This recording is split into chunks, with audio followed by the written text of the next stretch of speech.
Alléluia. Alléluia, Alléluia, Alléluia, Alléluia, Alléluia.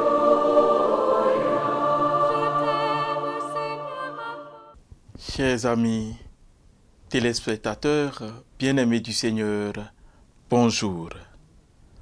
Aujourd'hui, samedi 13 septembre 2025, l'Église nous donne de méditer sur le texte de Saint Luc, chapitre 6, verset 43 au verset 49.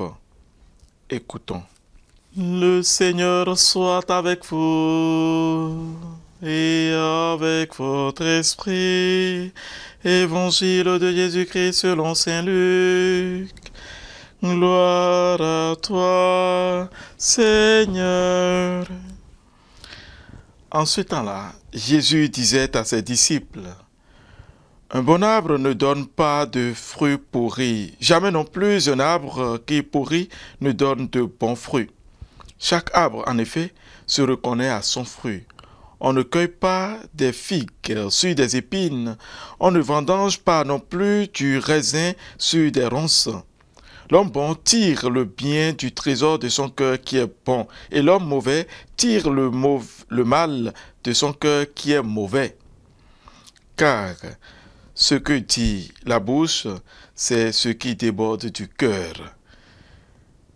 Et pourquoi m'appelez-vous en disant « Seigneur, Seigneur » et ne faites-vous pas ce que je dis? Quiconque vient à moi écoute mes paroles et les met en pratique.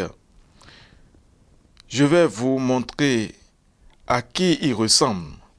Il ressemble à celui qui construit une maison. Il a creusé très profond et il a posé les fondations sur le roc. Quand est venue l'inondation, le torrent s'est précipité sur cette maison, mais il n'a pas pu l'ébranler parce qu'elle était bien construite. Mais celui qui a écouté et n'a pas mis en pratique ressemble à celui qui a construit sa maison à même le sol, sans fondation.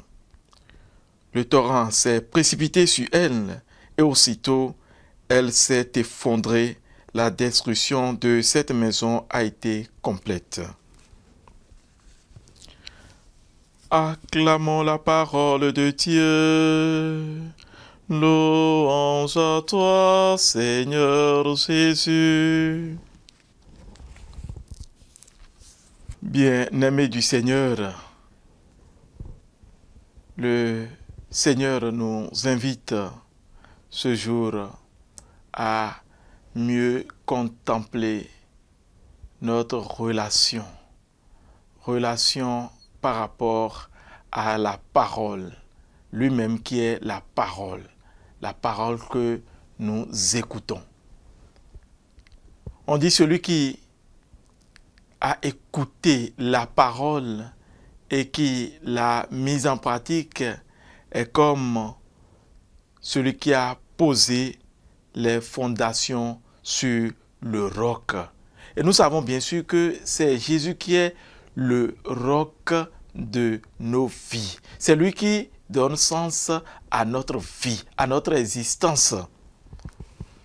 Et quand il dit que il ne faut pas construire à même le sol, mais plutôt construire sur le roc, il nous appelle à mettre en pratique sa parole.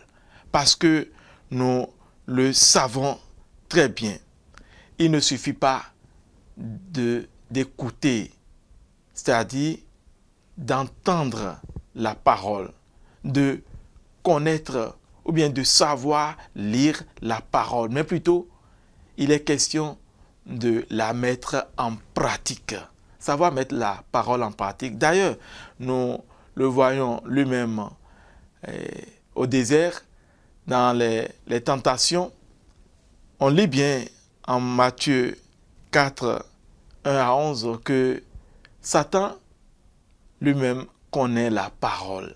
Mais la différence entre Satan, le fauteur de troubles, et Jésus, c'est que Satan connaît la parole, mais ne la met pas en pratique. Il n'obéit pas. Or, Jésus, lui, il est la parole. Il obéit à Dieu le Père. Et c'est son obéissance qui nous a valu bien évidemment le salut.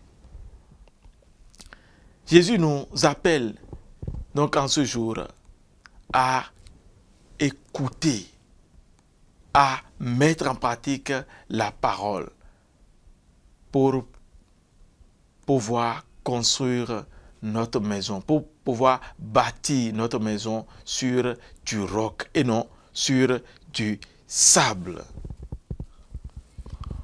On voit très bien quelquefois dans nos postures à l'église, puisque très souvent, pour ne pas dire quelquefois, on a de la peine à ouvrir nos Bibles, à lire la parole, à nous laisser travailler de l'intérieur par cette parole-là.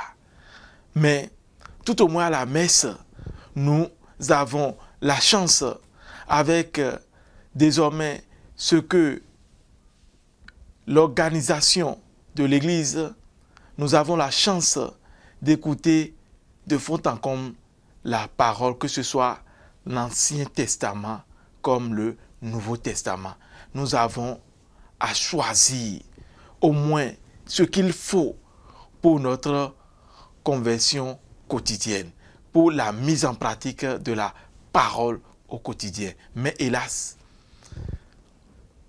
on voit dans notre posture à l'église certains qui viennent non seulement en retard, d'autres viennent bavarder, distraire, d'autres encore viennent comme pour voir en quelque sorte du théâtre. Ils ne prennent pas conscience du lieu du Seigneur qui est là, présent au milieu de nous.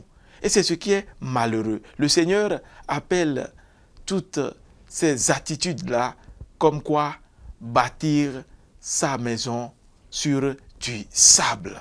Or, il faut faire l'effort au quotidien de mettre en pratique la parole pour pouvoir bâtir sur du roc. Oui, à travers le texte, le Seigneur nous appelle à avoir une attitude intéressée, c'est-à-dire à faire corps avec notre semblable, à compatir, à être pincé au plus profond de nos entrailles par notre frère, par notre sœur, par le Seigneur qui nous visite en l'autre. C'est ce que le Seigneur appelle aussi bâtir sur du roc. Oui, c'est vrai, il faut se pencher vers la situation de l'autre.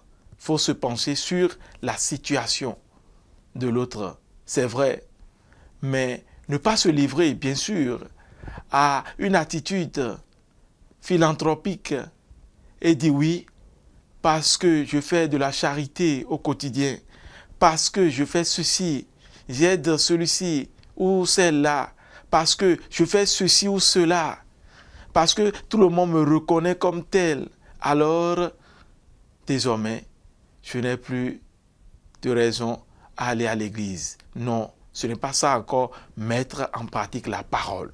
Mettre en pratique la parole, c'est écouter, savoir écouter, entendre et écouter la parole avant de la mettre en pratique. Les deux doivent aller de pair. et non dire seulement je n'ai plus besoin d'aller à l'église, je reste à la maison, ou bien carrément j'écoute radio, j'écoute, ou bien je suis tout à la télévision et ça s'arrête là. Non, le Seigneur nous appelle à bâtir sur du roc.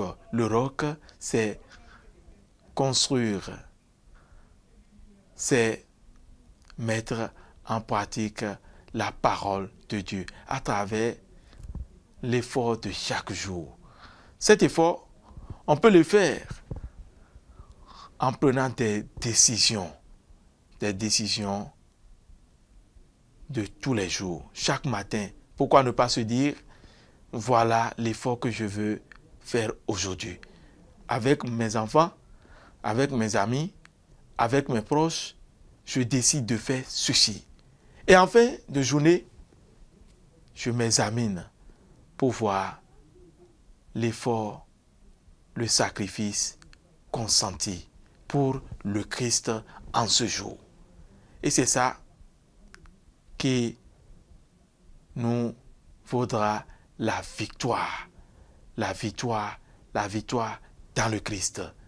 Et c'est en nous voyant ainsi donc que les autres courront vers le Christ. Les autres sauront que, bien sûr, le Christ est la centralité de notre vie. Que il ne nous suffit pas de connaître, si on peut ainsi parler, de voir le Christ ou bien de savoir que Jésus est sauveur, mais plutôt de nous laisser intérieurement bouleverser par lui au quotidien. Que la grâce de cette Eucharistie nous transforme, nous donne plus de bravoure pour mettre au défi tout ce qui entrave notre marche au quotidien, tout ce qui reste ou demeure pesanteur pour nous, afin que nous puissions vraiment bâtir notre maison sur le roc du Christ. Le Seigneur soit avec vous. Et que Dieu Tout-Puissant vous bénisse, le Père et le Fils et le Saint-Esprit. Amen. Alléluia. Alléluia, Alléluia.